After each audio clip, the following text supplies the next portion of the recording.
On this installment of Creative Cabin Fever, I am joined by Richie from the Metal Cell podcast. Now, I think it's super important to talk to all the heroes who fight for the Irish music industry or the industry as a whole, and to find out what makes them want to tell you everything that is magical about whatever it is that they talk about. So people like Richie fascinate me. I always love talking to an interview. I always love knowing what makes them do what they do. Richie, good afternoon.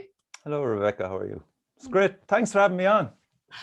It's just, yeah, look, I've been watching your show. I hear about you a lot. Really good things. Most people are like, Richie's just the soundest fella ever. I was like, okay, well, I best meet him myself. So I didn't know what to wear today. Like most metalers, we always have dramas in relation to shirts, t-shirts. And I suppose through the last few months, that's all I've been doing is just buying t-shirts, keeping various local bands supported through buying their material, really, be it CDs or t-shirts.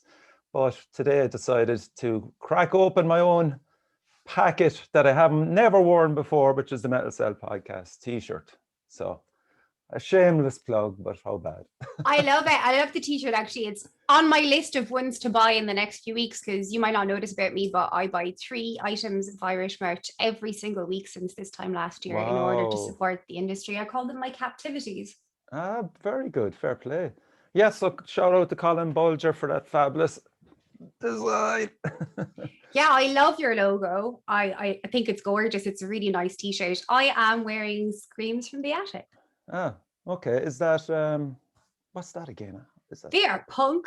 They're punk? from Dublin. They sent me free t-shirts. Well, fair play to them. Yeah, you get a few frees.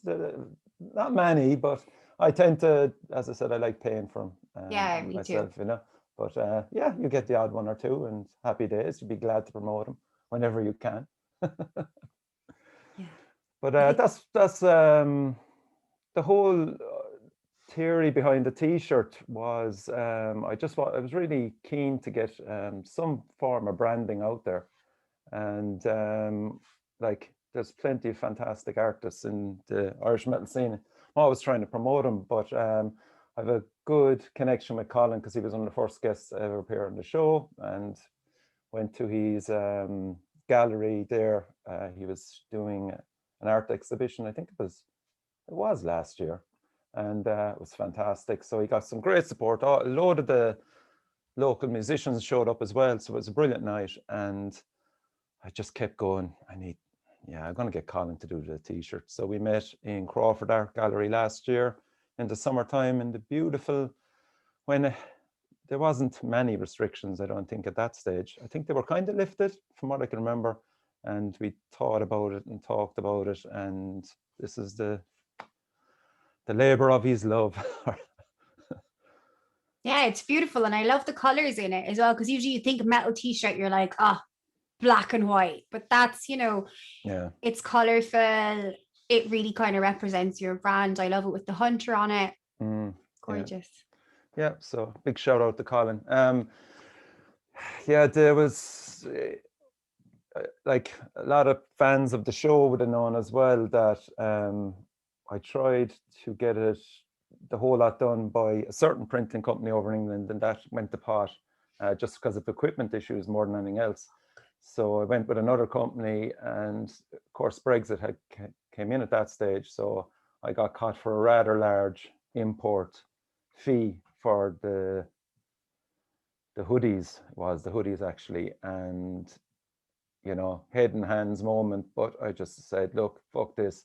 I went out. Am I allowed curse? Yeah. Okay, good. I just went out then and just said, look, this is a public post. This is what happened to me. And bands, please be aware. This now is something that you could get hit with. And a lot of bands would have been really pissed off if they got hit with that bill. I soaked it up and took it, but it was just another side of the merchandising realm that I went into and kind of got hit with. But I mean, it was a great experience. As I said, the brand is out there now, and the t-shirts and the hoodies, I'm delighted with it. But you'd always be conscious of other lads that could get hit with a bill like that. So at the moment, I'm not sure really. Is there many printers in Ireland that can do a large amount of prints and stuff? And mine was definitely a complicated one as well. It was like kind of 5 screens it needed, so it wasn't easy. So there's definitely a hole in the market for somebody to jump in, if anybody's listening. Now, I know a few different printers around the country actually, but I also know a few bands that were hit with similar issues. And I, for instance, was waiting 3 months for one T-shirt because it had to come from the UK. And at the time, there was like a custom seizure or something. So everything was just way delayed. And there are things that people don't really talk about. It's like, it's all well and good wanting to support the scene or wanting to buy merch and stuff. But then you didn't expect Brexit to happen and have this whole roller coaster effect on everything. Yeah, it's I don't know what to think in relation to how it's going to affect bands freely moving around the country from the UK, especially our brothers over in Scotland. Shout out to Dog Tired and Razor Sharp, Death Blizzard, all those lads. They absolutely love coming to Ireland. And so that's another drama they're going to have to face. And, swap tours as well. Like Zahora going over to Scotland as well. So I don't know.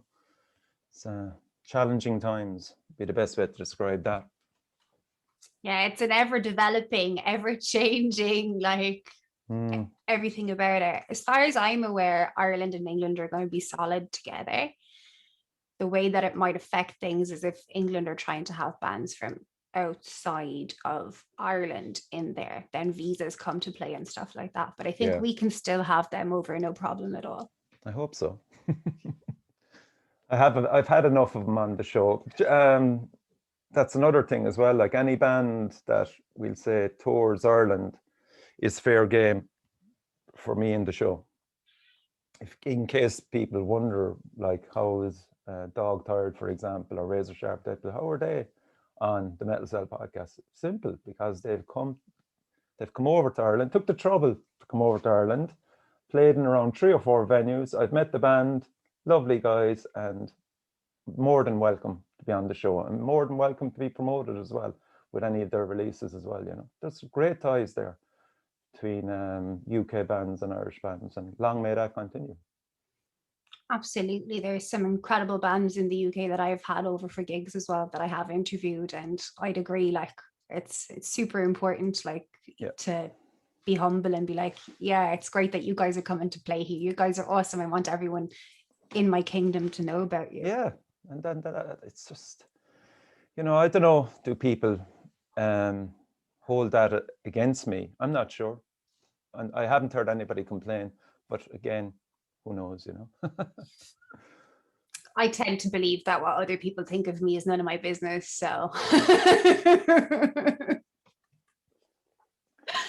Now, obviously, you're big into buying merch. I was wondering if you had any other top tips in this moment in time of what we can do to support bands. Yeah, at the moment it's really difficult, isn't it? It's just to stay on top of what's being released. You do that through Facebook and Bandcamp.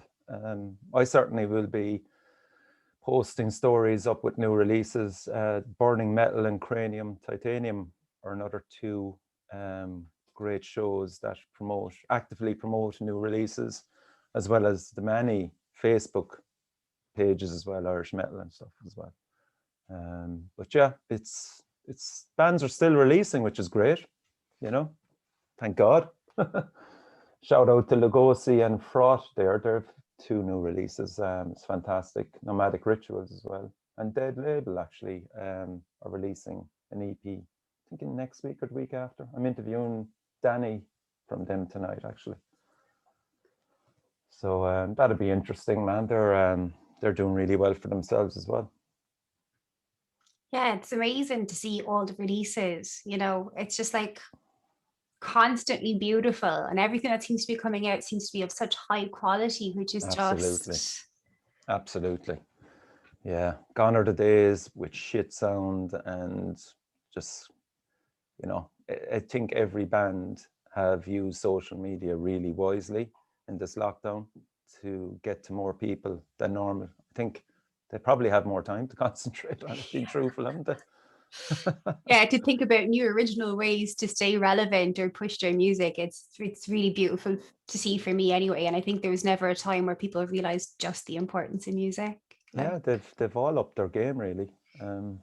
But as I said, look, any new releases and stuff, if we can't get them on the podcast, we'll review it on the forums, you know, with shout out to my fantastic co-hosts as well, Danielle, Evan and Joe.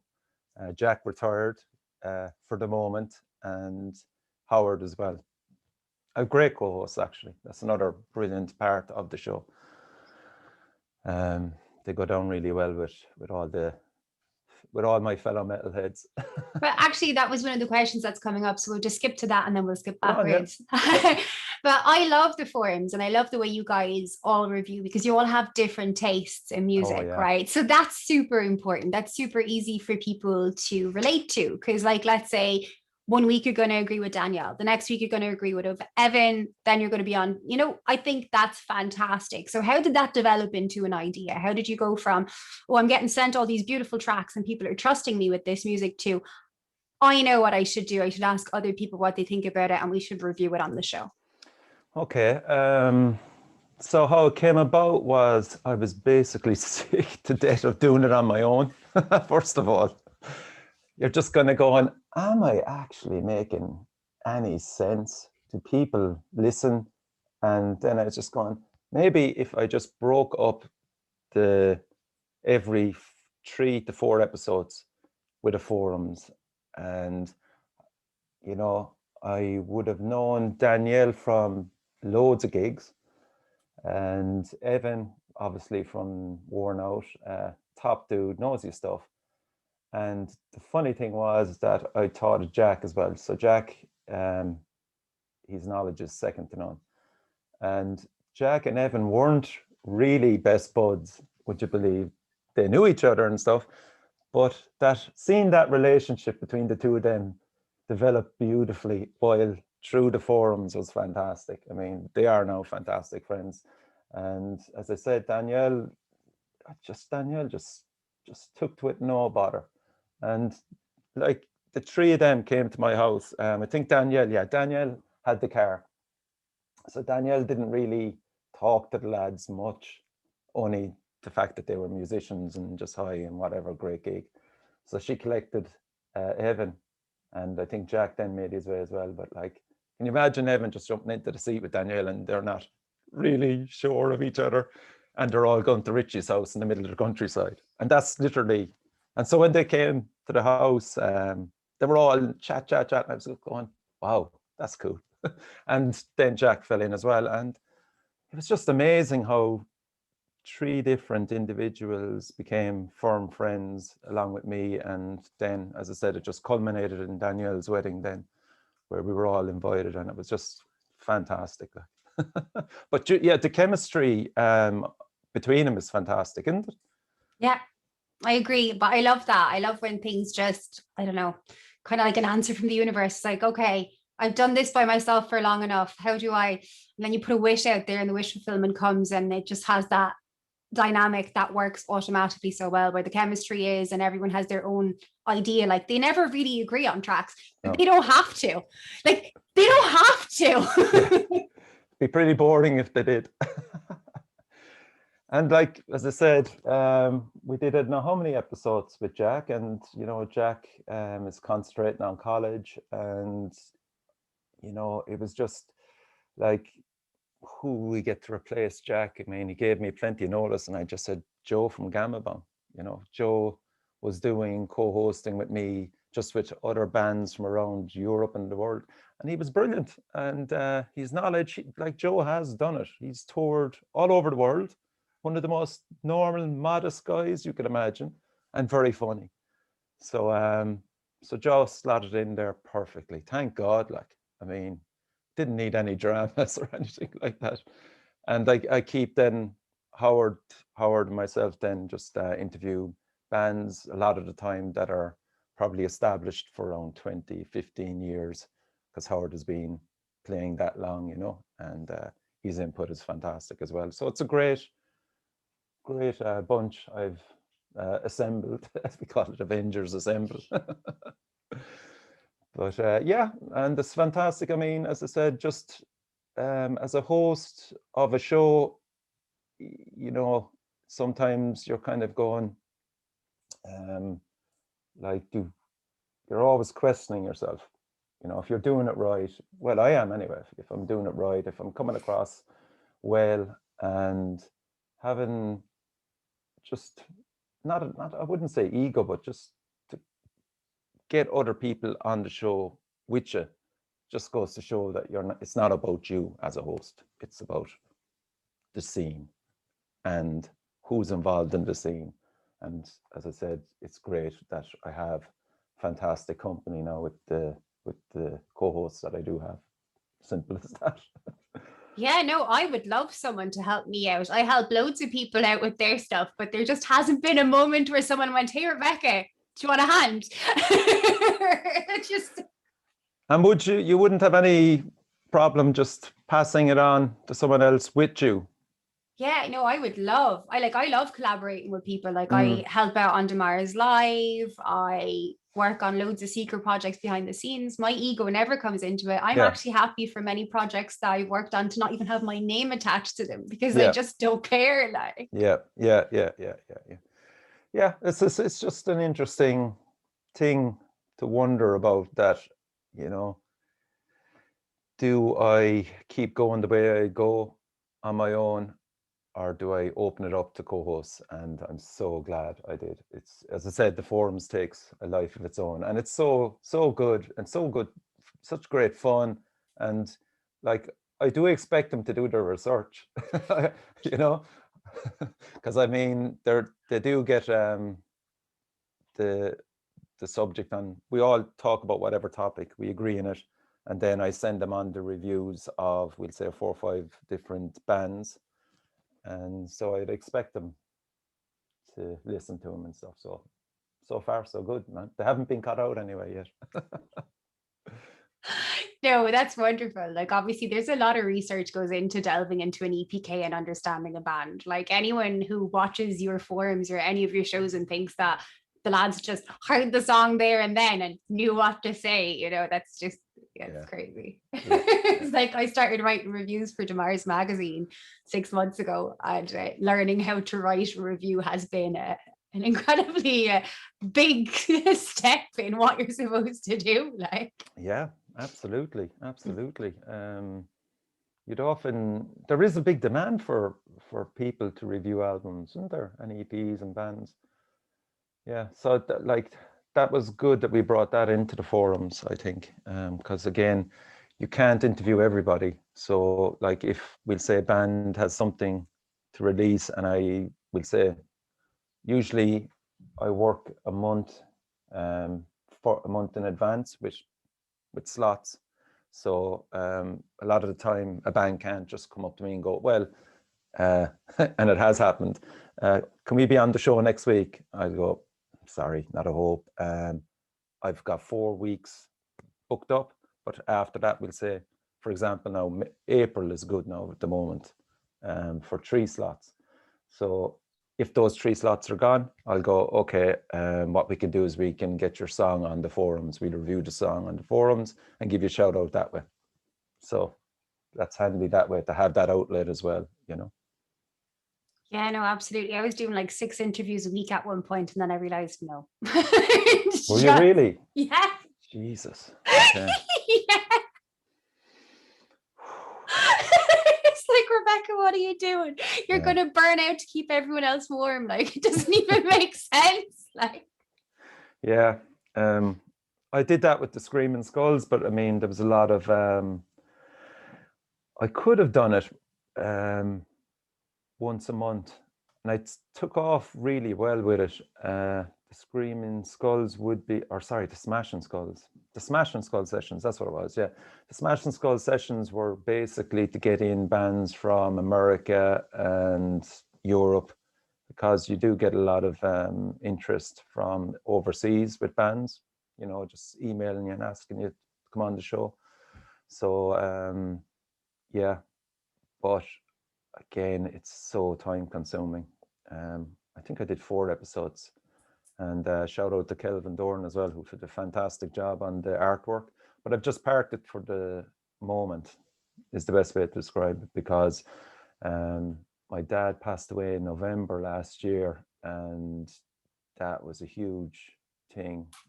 And trying to, even look at interviewing people or anything like that, it was just like, oh my God, this is the last thing I want to do.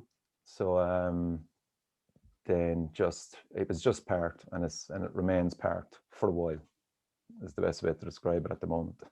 And that's perfectly okay. I'm really sorry to hear that. But like, obviously, you have to come first, because you're no good to nobody if you're not okay and if you're not healing. So there is perfectly okay with parking that idea too already. Yeah, I know. But I mean, again, I'm my own harshest critic. I'm just kind of going, Jesus, maybe I should be just doing the Smashing Skulls again, but not at the moment. And I suppose that, like, family life and everything, there's a lot going on, Yeah, I reckon we're very similar creatures, to be honest, Richie. The more we talk, the more I realize. Yeah, no, it is tough. I don't think people realize that you have to put so much of yourself out there when you're doing these as well, because there's a piece of me is in each interview. I never knew that. Like, I just thought I'm doing these for other people, but effectively you are in it. So a piece of you is in it, and there's all the work that goes into it. And if you really care about what you're doing, which I can tell we both do, you put a lot into them. Yeah. Now, I want to go way back, okay? What made you fall in love with music? Not necessarily metal. Let's start before that, maybe. Or maybe it was metal always. I don't know. Yeah, good question. I had a brother that's 11 years older than me. So I inherited all his music collection when he left at around 19. So it was just great. There was like Motorhead, there was Rainbow, Deep Purple, Tin Lizzy. I had all that. I just had everything at my fingertips. So, and they were all on vinyl as well.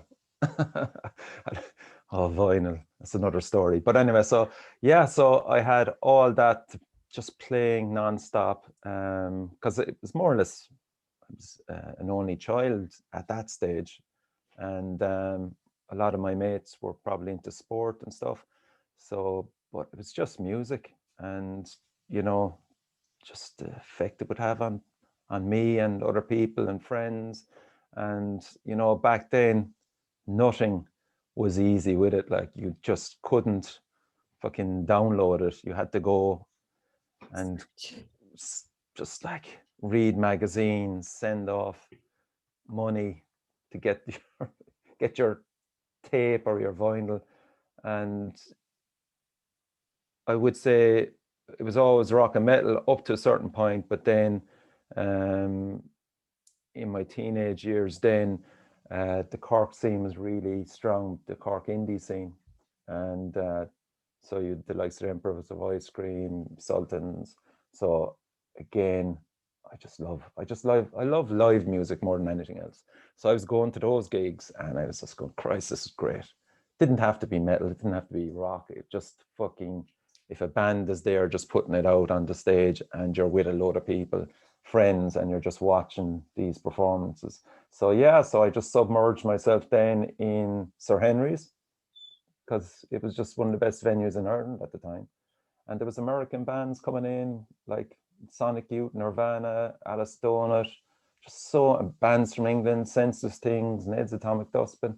Yeah, I'm going to all those gigs, and I'm also going to Obituary. I'm going to Paradise Lost. It was just unreal time at that stage. And so I had that whole scene. And then you're looking at the likes of the Prodigy then, and dance music coming through as well. Chemical Brothers. I mean, a lot of metalers wouldn't admit it, but Jesus Christ, like Prodigy, Chemical Brothers are fucking fantastic. So that, right through from 80s, 90s onwards, I had the best of music to listen to. And I am so open-minded when it comes to music. It's great. So, but yeah, metal is my favorite form, without a doubt. But like a big thing that changed the whole dynamic as well for me was that, like, we went in 2011 to Sonosphere to see the Big Four play. And a load of people from Ireland were at it that I never knew. The likes of Sean from 10 Ton Slug, Danielle was there with Emma. You know, there was loads of people that I've met since that were at that gig. And there was around 5 or 6 of us went from Cork. And after that, when we got back, we just went, holy shit, this is a whole different level. Like, we were going to our failas back in the day, you know, great crack, you know, just whatever. But like, this was different. This was in England, seeing these fantastic bands all playing over 2 days. I was just going, holy shit, this is the way to go. So we started going to Hellfest. And then we started meeting loads more Irish people from Galway, from Sligo. And those connections then were just like friendships. And you'd get back and you'd be texting the lads, putting up photos on Facebook, they'd be responding. And then you're planning. You're going to your sieges then, and you're meeting the same people. You're actually meeting more people. And just the whole vibe, it's like a tribe then at that stage. It literally is like a tribe. And that's what metal did for me. It was just like, I am now part of a tribe that I love, you know, great friendships from across the seas to Northern Ireland. It's just their lads are there, they're going to gigs. And Bloodstock then was the culmination of the lot when we saw 10 Ton Slug there in Zahora and met the lads afterwards from playing on the stage. And I'm just going, Jesus Christ, this is incredible. And like, again, another tribe were over there, like just English, Scottish, mighty crack.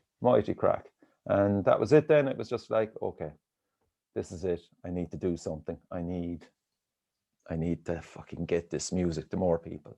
So that was the thing in the back of my mind the whole time. How was I going to do it? You know, so.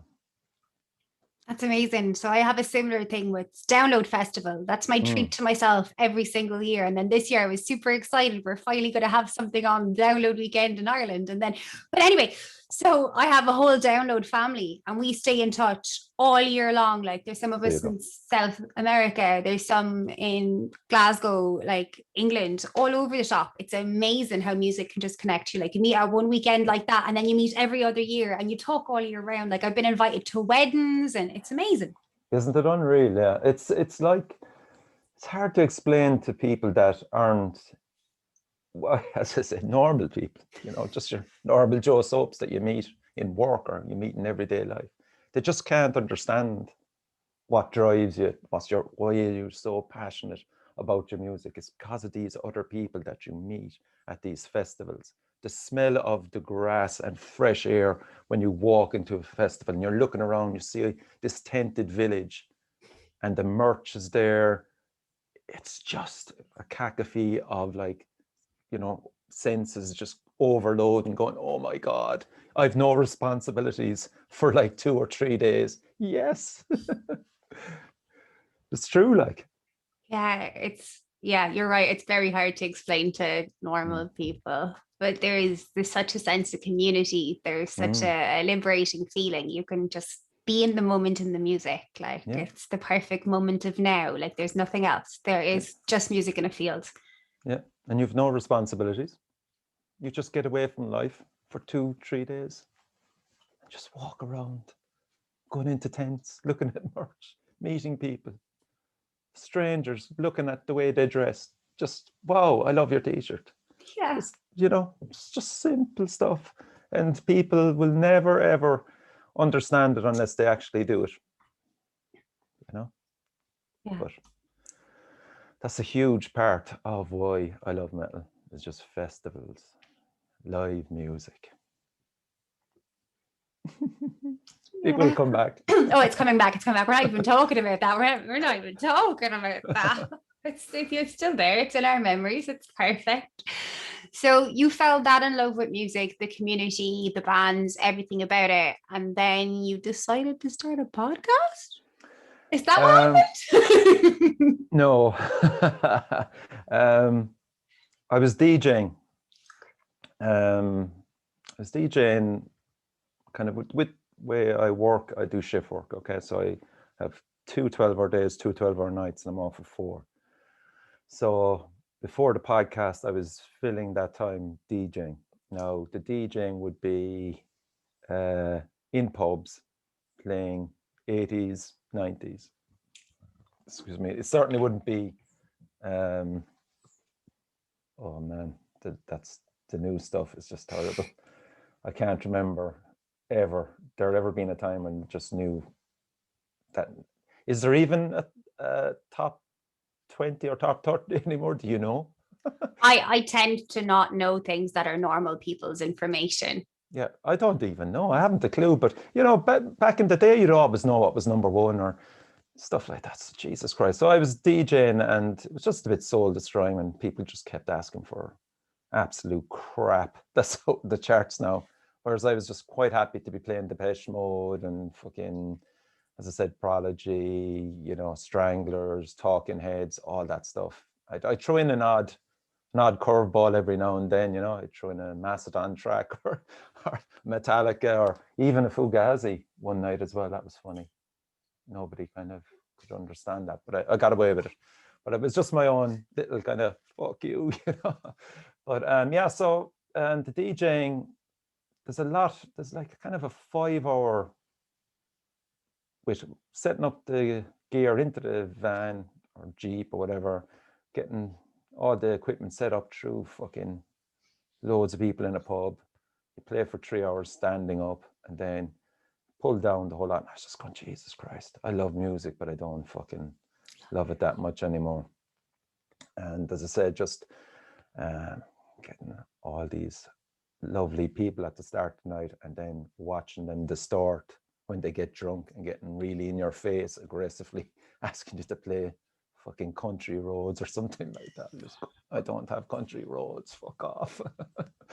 So it was just very demoralizing. And I was going to a lot of the gigs in Fred's, and 10 Ton Slug came one night, and I'd seen him before, and I was going to Sean, look, Sean, what can I do, man? You should be getting to more people. It's so frustrating. Have you got a fan page or something? Could I help in any way? What can I do to help you? And he said, yeah, man, if you want to do a fan page, whatever. I says, oh, okay. I said, fuck it. And I was just even taking photographs of the bands, and some of the bands were actually using the photographs as well. And I was just going, what the hell could I do? And then I just started listening to a few podcasts with Joe Rogan, and there was a Metallica tribute podcast, and I just loved that. And it was just so loose. And I went, interesting. Could I do one on Irish metal? And I goes, fuck it, I'm going to enough gigs and I know enough of the bands there, and it will definitely help them. I just had a look around at equipment then, and I went to Warren Tivey, big shout out to Warren and Yall, he's got Claycastle Studios. And I says, Warren, this is the story. I'm not going to do it on the cheap. I want the best gear, and I want to start it off right and look professional. And for it to sound professional, what do I need? So he gave me all the equipment. I looked at the budget, saved up a few bob, and set it up in the house in the middle of the countryside. That was another issue. I was going, will people actually come to my house and sit down and talk to me? And I said, fuck it, that could be an issue.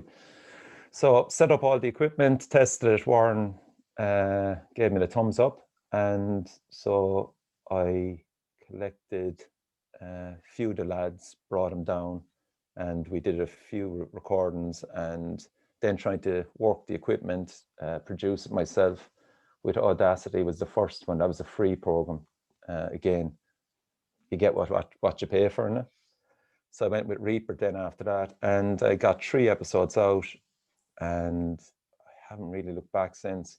In relation to bands coming down from Cork, I know God Loan were on your show. So for example, God Loan, none of them have transport. So I said, lads, what you do is just get on the bus, get off at Castlemartyr, I'll collect you, bring you to the studio, we'll do the interview, and I'll drop you home.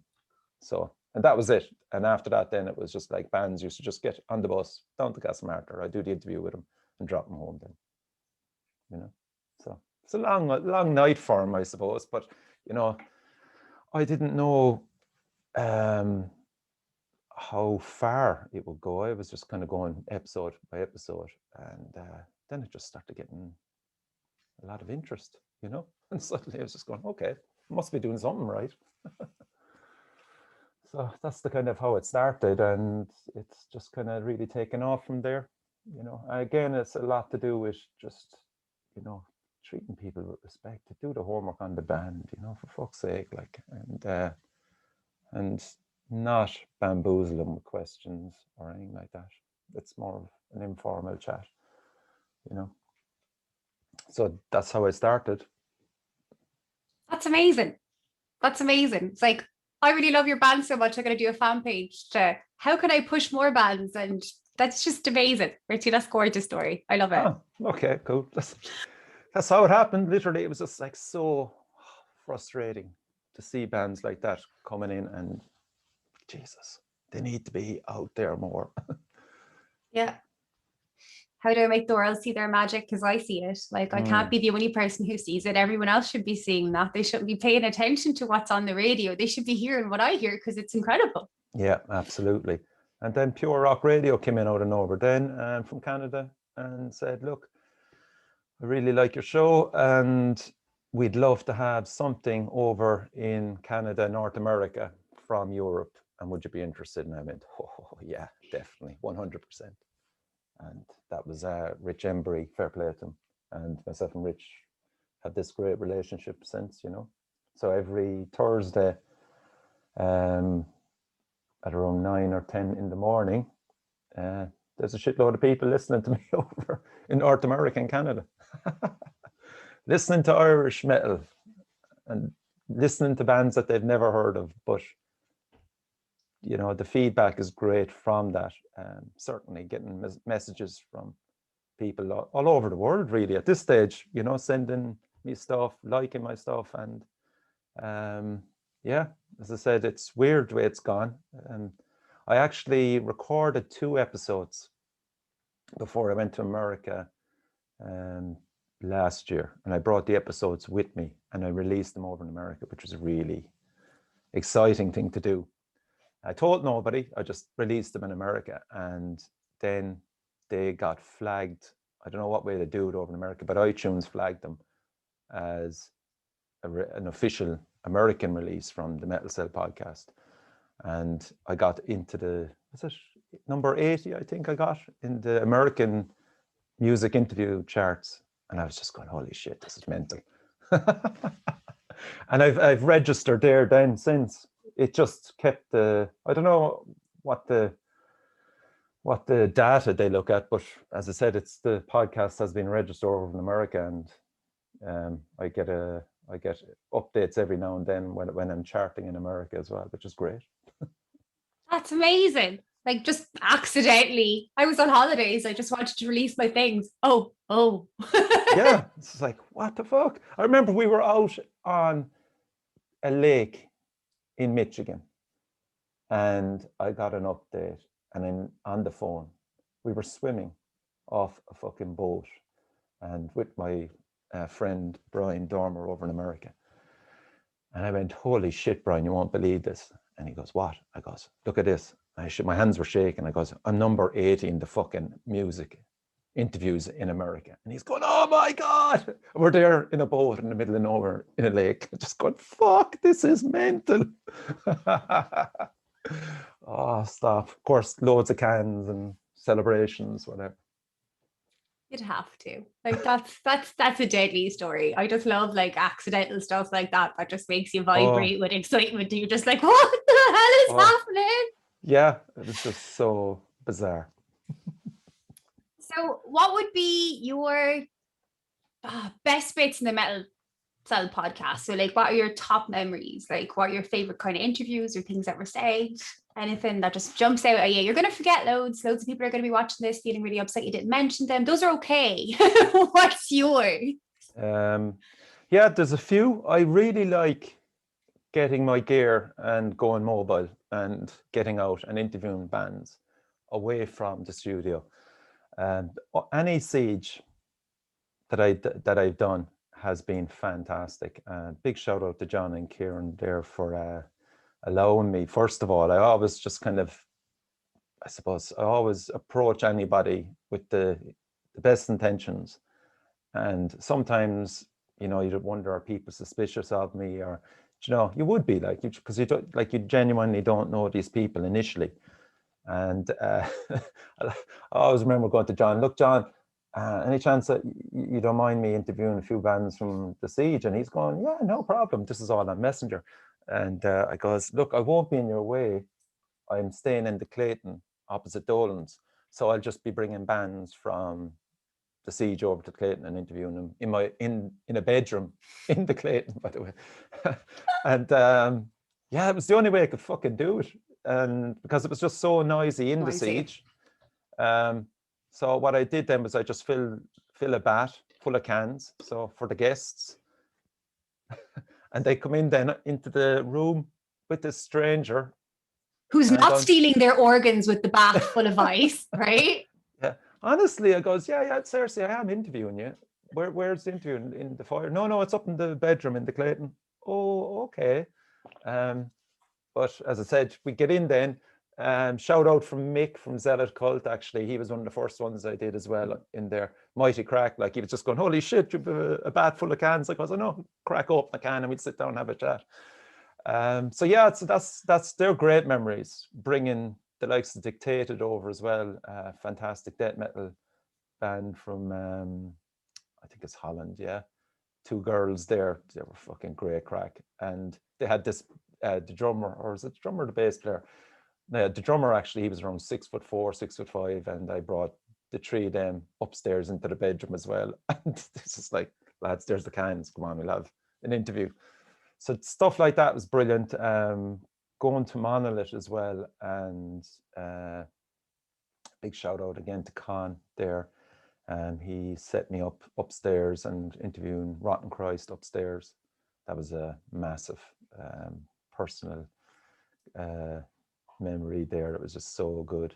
And again, I like just so much fucking research done on him, like you know, just on the poets that he likes. And I just had made this amazing connection of an artist that the artist that Sakis out of Rotten Christ liked.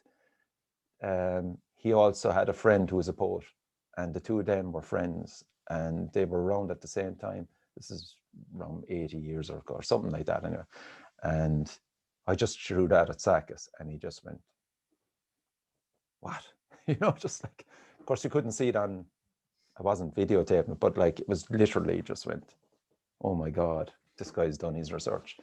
So yeah, so stuff like that was great. Interviewing Grey Stag in Fred Zeppelin's upstairs, you know, just small stuff as well like that. Just fucking, again, the lads are just parked the car down from Dublin, arrive up with all the gear, and here we are sitting down. Hero and Error as well, same situation. We're just sitting there on the stage interviewing them.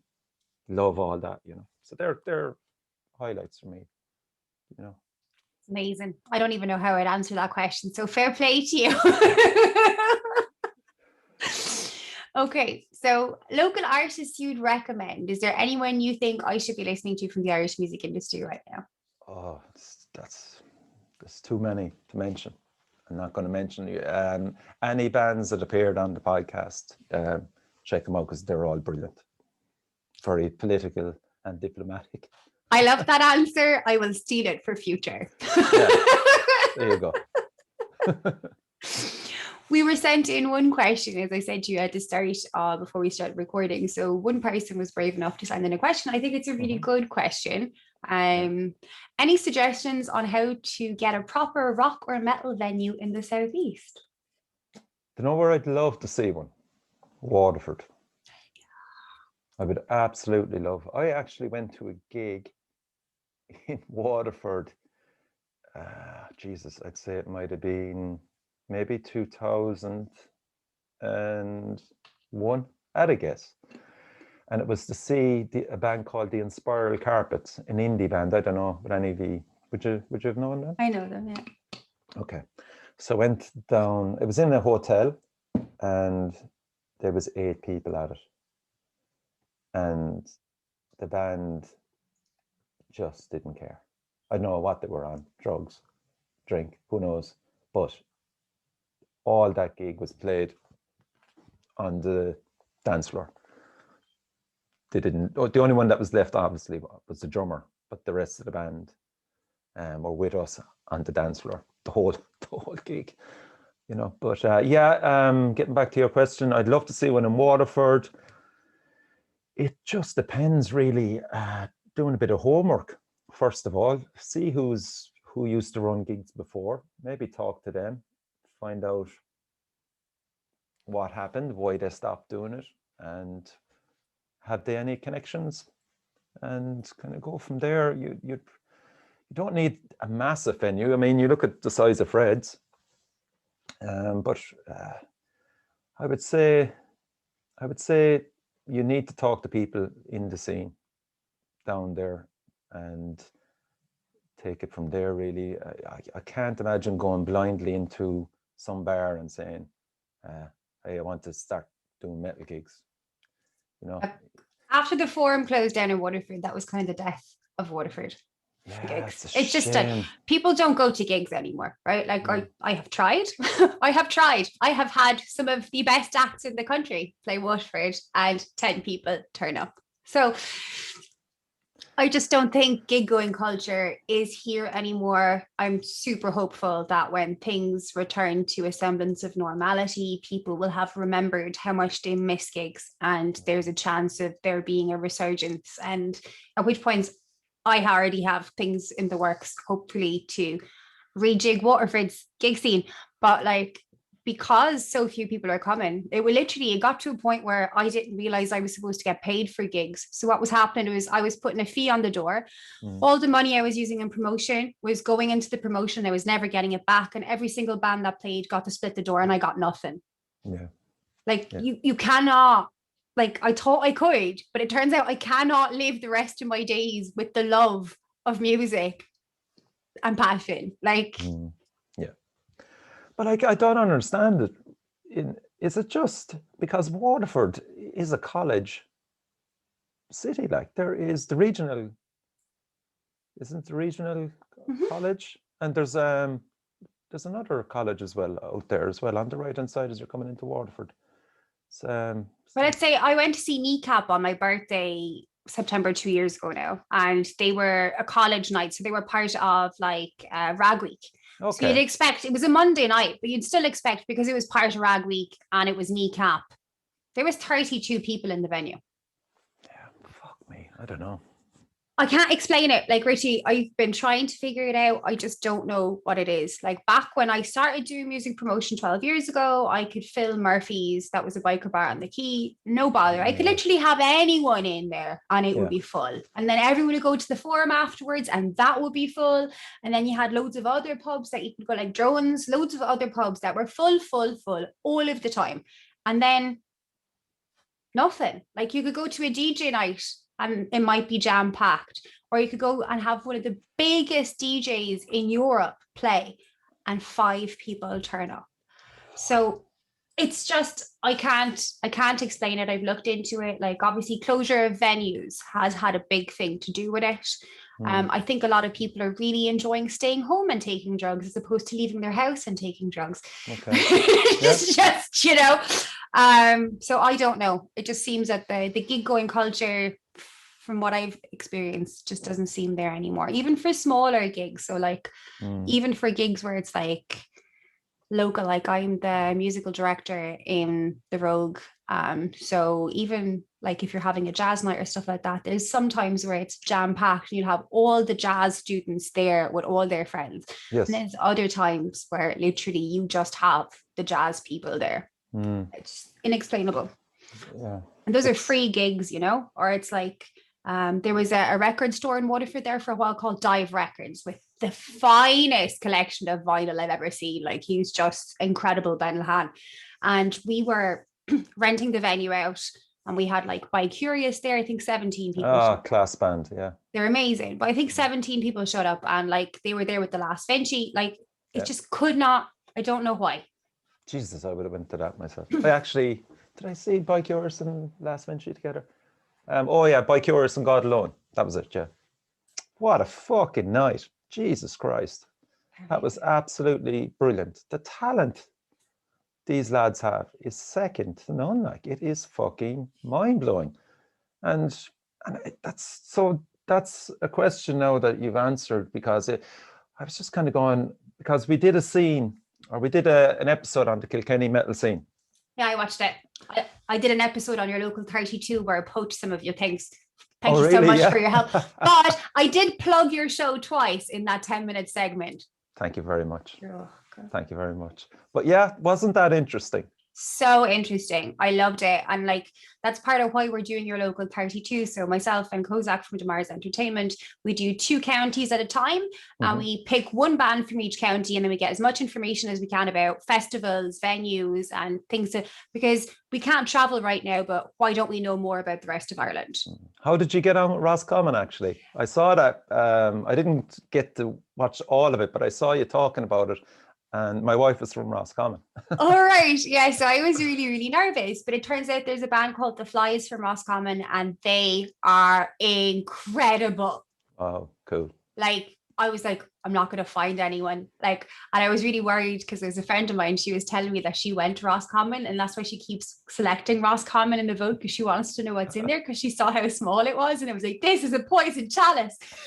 But it turns out The Flies are amazing. It was actually Rua Media, who's another incredible independent fighter. She put me in touch with them, and they just blew me away. Like, there was loads of other bands that I knew from Roscommon that were quite good, but The Flies were just unbelievable. I can't believe I only found out about them then. What kind of music are they?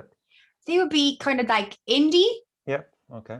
So they're definitely not on the heavy scale, but they are really, really good. They're about, I'd say they're probably not even 20 yet. Like, their production values are incredible. They're so fun. Like, they just blew me away. Like, music videos, like I hadn't seen in 8, like, just amazing. Yeah.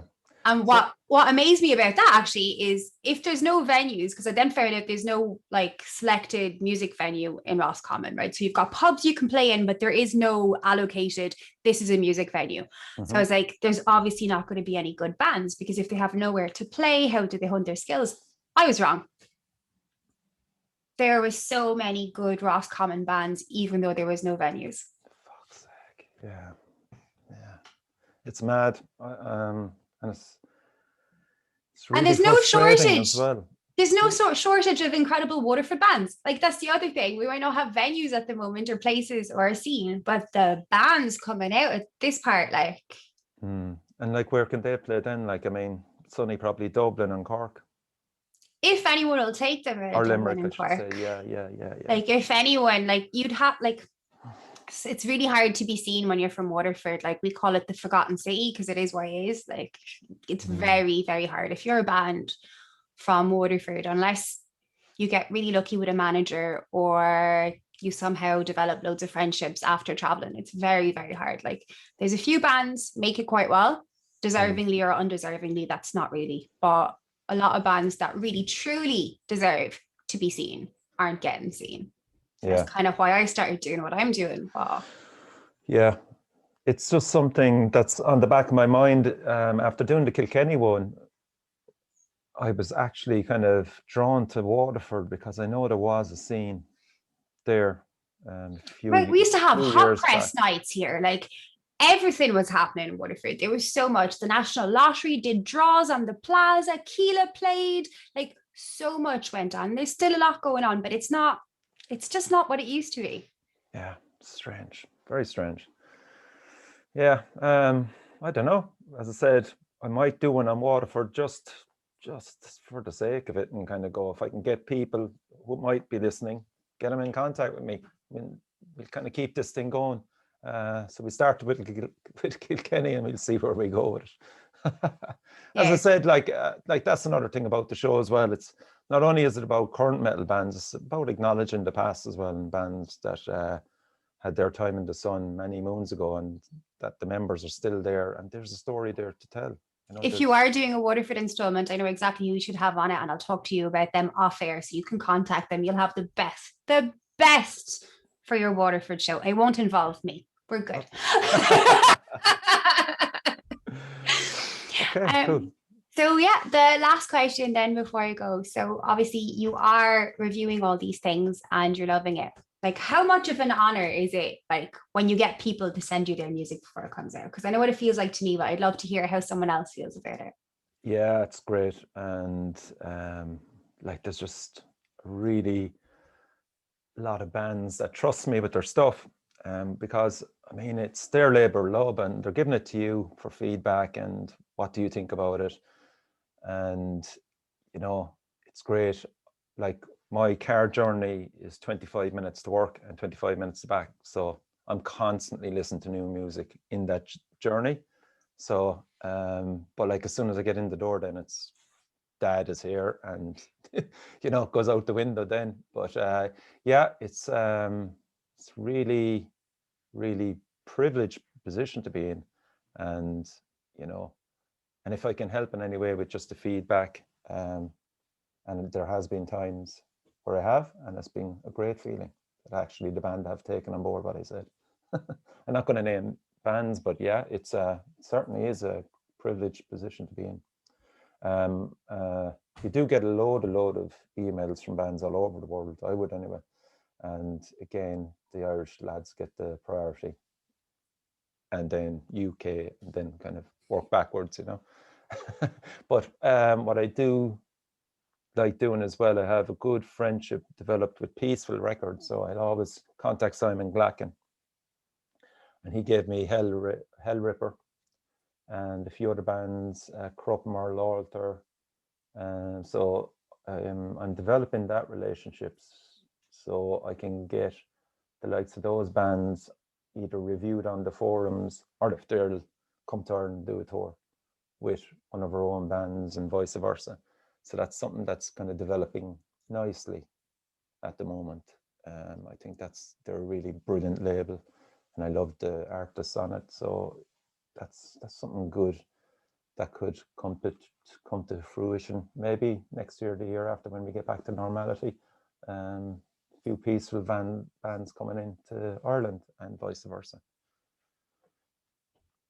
Amazing. It's great. Like it's mad, isn't it? All these friendships that just develop out of nothingness, like, and how important it is to network and stay connected. It's amazing. Yeah.